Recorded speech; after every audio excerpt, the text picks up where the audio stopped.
do have a couple questions just to kind of start things off. How does depression and anxiety look different between adults, adolescents, and children? Are there any specific signs between those groups? Marissa, do you want to, can you address that? Sure. Sorry, it took me a second to get to the unmute.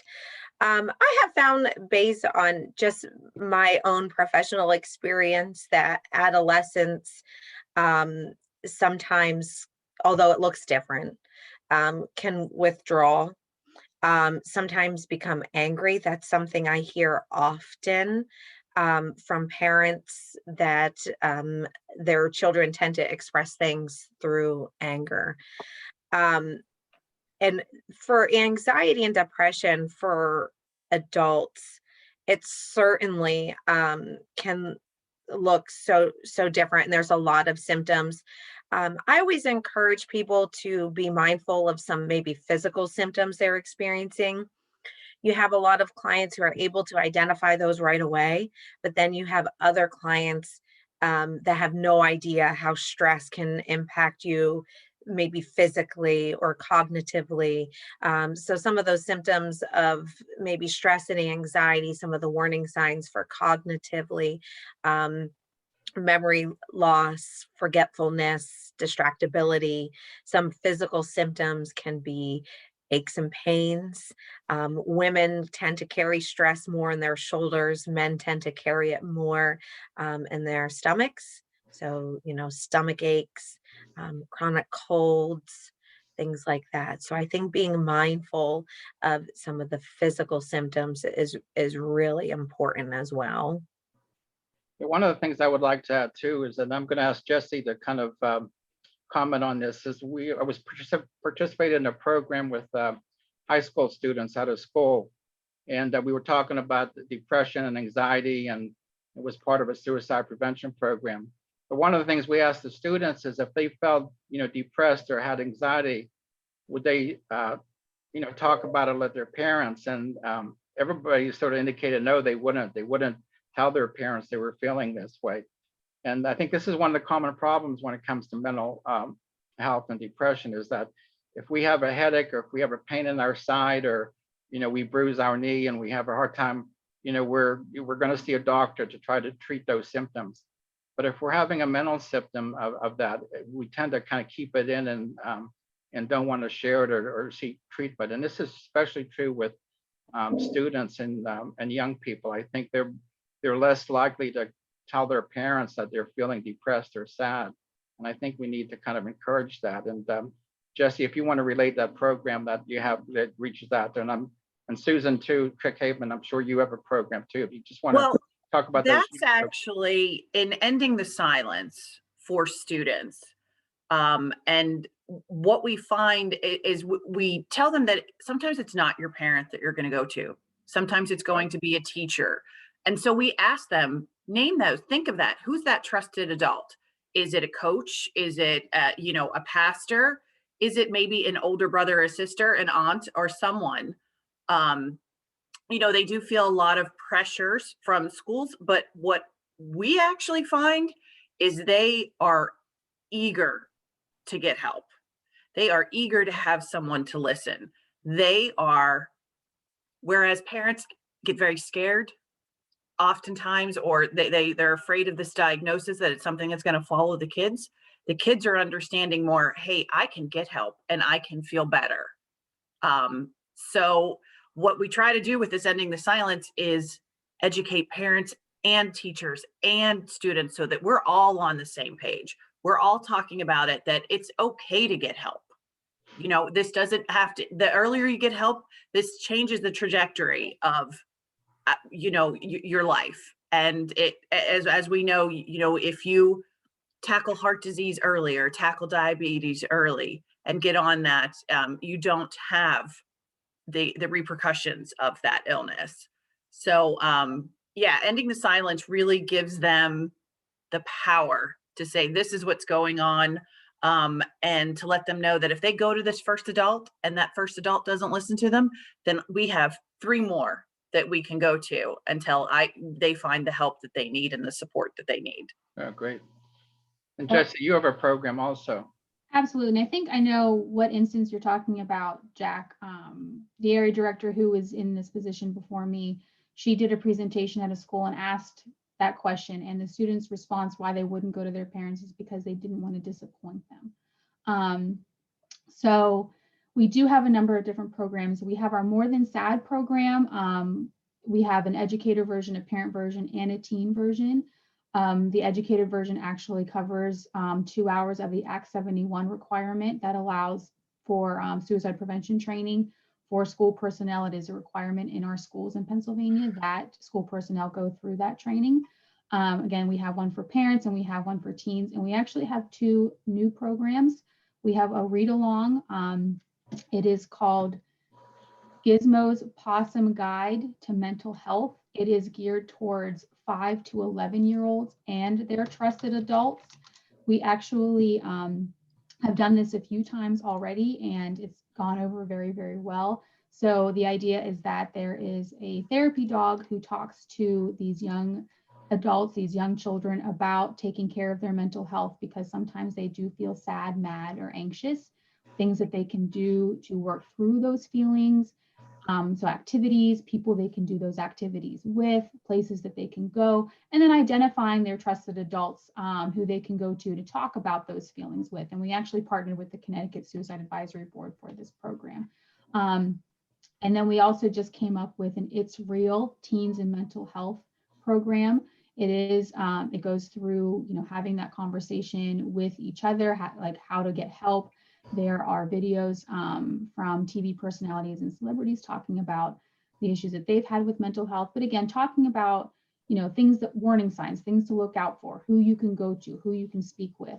And then we have an It's Real film for high school seniors and college freshmen. It shows students who have made the transition from high school to college and the mental health conditions that they had before they made that transition, and then how those mental health conditions kind of came back up, and the help that they needed to get while they were there. So it's a very relatable program for students because they can see those instances and issues that they had, and the help that they were able to get. So it teaches that help is out there. And then the More Than Sad for Teens program, which is more for middle schoolers, kind of similar to the It's Real Teens and Mental Health, also shows students who are going through differing levels of mental health conditions and anxiety, and the help that they got. So just like Susan said with NAMI's programs, AFSP offers these programs at no cost to everyone. And we're doing them virtually right now. The only one that we're not able to do virtually is the More Than Sad for Teens version, but the educator version, the parent version for More Than Sad, the It's Real Teens and Mental Health, the It's Real film, and the Gizmo's Possum Guide to Mental Health for the 5 to 11-year-olds. We can do all of those virtually. Great. Thank you, everybody. Second question, just relating back to stress. What is a normal reaction to stress? Or in other words, how can somebody know if they're experiencing normal or extreme stress? Okay. So again, I always go back to some of maybe the physical symptoms, cognitive symptoms, emotional symptoms, and behavioral symptoms. Behaviors can consist of maybe smoking, increased smoking, increased alcohol consumption, maybe some like moodiness and irritability, forgetfulness, nausea. A lot of digestive issues can actually be as a result of stress. Again, memory loss, things like that. So I generally encourage, I'll go through that list with clients, and will just give a little education to see if any really resonate with them. And generally that can help people determine, okay, yeah, I think I'm experiencing a lot of stress. Again, we always encourage clients not to do things like get too hungry or get too sleepy, or make sure their basic needs are being met. Great. Thank you.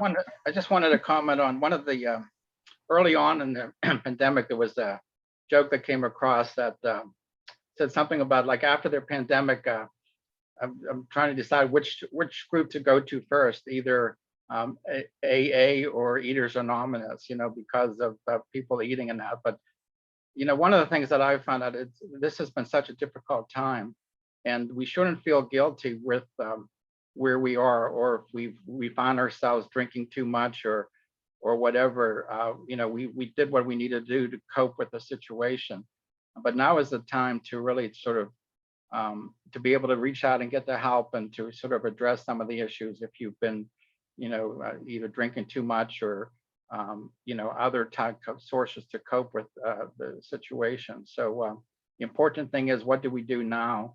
And getting the help that's needed is important. Well, and also, do we know, is this normal stress, or is this where maybe I do need to seek help? So then I go back to my 3 roles. How persistent is this? How is it affecting my life? Is it impairing me from, seeing my friends, making it to work, getting to school? So I gauge by that, where we say, okay, this isn't just normal stress. This is now impeding my life. Great. Thank you all. Next question has to do with, and I think this was touched upon, but perhaps we can review it. Just how can somebody help persuade a loved one or a friend to get help if they feel that they need it? It can be difficult, but one of the things that we always talk about is taking care of your mental health is just as important as taking care of your physical health. If you had a broken bone, or if you had the flu, you would go and see a doctor. Health is health, and mental health and physical health, the same word is there, health. So that's the easiest way to get started with it, is to say, it doesn't matter where the issue is, you still need to get that help for it. And it also goes to decreasing the stigma behind it, because as long as we're thinking of health overall, people will be more likely to think, okay, this part of me isn't feeling well right now, so I need to get that help. But obviously, that stigma still exists. So it is difficult, but I would say that's a good starting point. Anyone else? I concur, Jesse. You need to normalize it. This is just like it. Again, if you broke an arm or you were experiencing migraines, it's not your fault. It's something that's going on, and there's all types of treatment. Some people are afraid of medication. It doesn't mean because you go to see a doctor that you have to take the medication. Talk about it. There's different therapies. There's many modalities in getting help and feeling well again. And just to add to that, research shows that medication helps reduce the symptoms, but actually talk therapy helps to get to the root of the problem. There's a lot of stigma around medication, so just a little food for thought. I actually get this question quite often from current clients, like, this process has worked so much for me. I think a friend needs it. How do I help them? And I also always encourage the joining, by, instead of saying, you need to talk to somebody, you need some help, switching their phrasing around a little bit by saying, I know this helped for me when I was going through a difficult time, or I know somebody who had a similar situation, and they reported talking with a therapist was really helpful. Just things like that can help as well. And also, I would say, especially if you're noticing that someone needs to talk to someone, and maybe seeing a mental health professional isn't immediately available, but you are thinking maybe we should call the suicide prevention lifeline number, maybe we should text the crisis line. And so one of the things that we suggest is kind of educating yourself about what to expect if you call that number. So you can always call the suicide prevention lifeline number and say, I'm not in crisis, but if I ever have to make this call, and for myself or for someone else, what can I expect? So that way, if you're talking to somebody and you're like, okay, well, I think that we should call this number. Well, what's going to happen when we call that number? That you can tell them this is what's going to happen whenever we call that number, and this is what they're going to talk with you about. And I can be here with you. I can be on the phone with you. You can even do a 3-way call into the suicide prevention lifeline number. And if they're comfortable with you being there with them, that's perfectly fine. You can text with them as well. So having that background and being able to really talk to them about it will be very, very helpful, and might encourage them to, do that with you, to kind of go along with what we've already been saying, like taking the, you need to do this out of.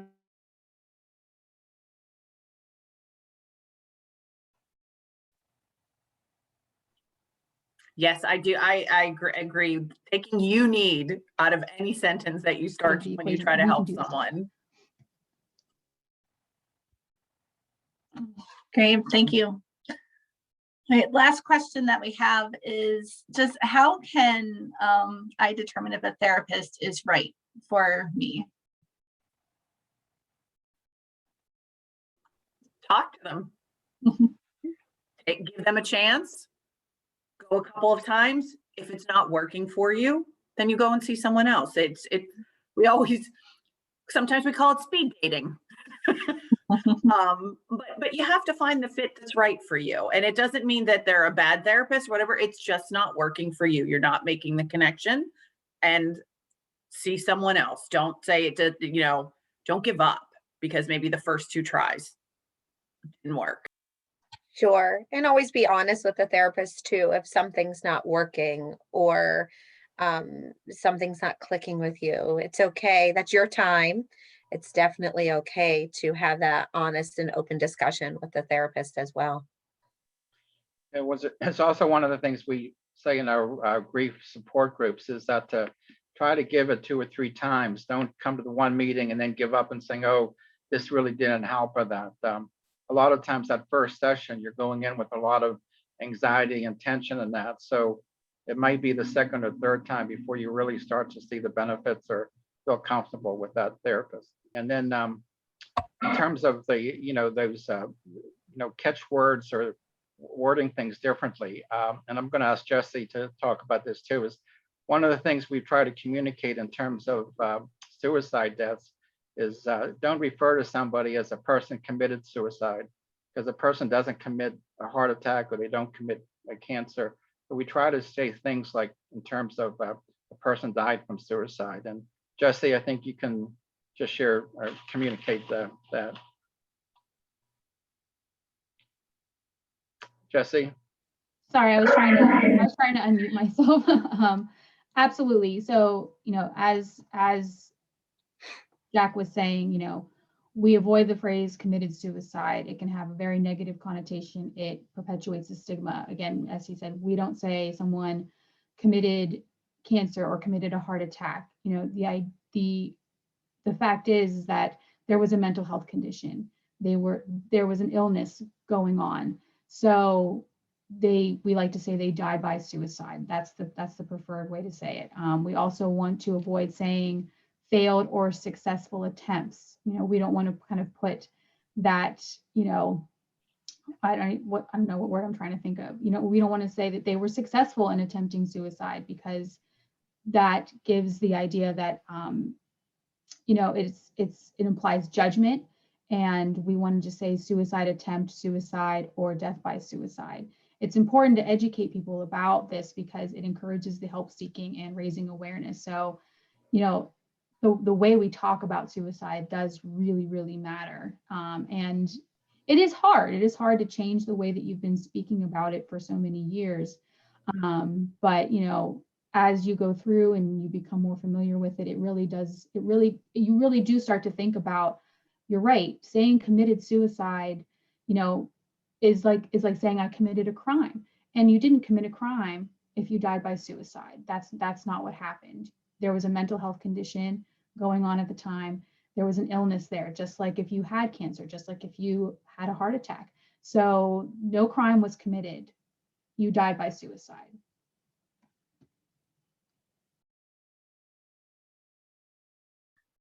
All right, thank you. Well, that is the end of our questions. just, we can open up for any final thoughts that any of our speakers have. But before we do that, just a reminder that there are resources on the Catholic Charities website at ccpgh.org under the events for the Mental Health Forum. Additionally, as mentioned before, there will be an email sent to all the participants with a recording and a link to the resources as well. If you know somebody who could benefit from viewing this forum today, please send it to them, and look out for information for another forum later this summer. Any closing remarks from any of our speakers?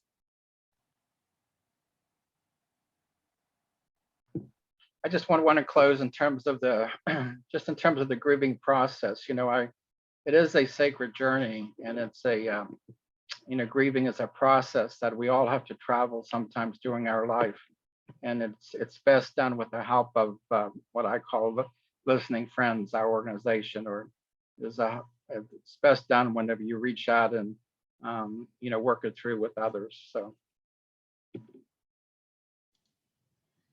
And, thank you for having us all here today to have this important discussion and, share our resources with you. So thank you. Yeah, I think on behalf of all the presenters, I want to thank for Catholic Charities for taking the lead in this and helping to organize this. And hopefully many of you will be with us as we do our follow-up session in August. So Thank you. All right. Well, thank you, everybody. Thank you. And have a great and blessed day. Enjoy that sunshine.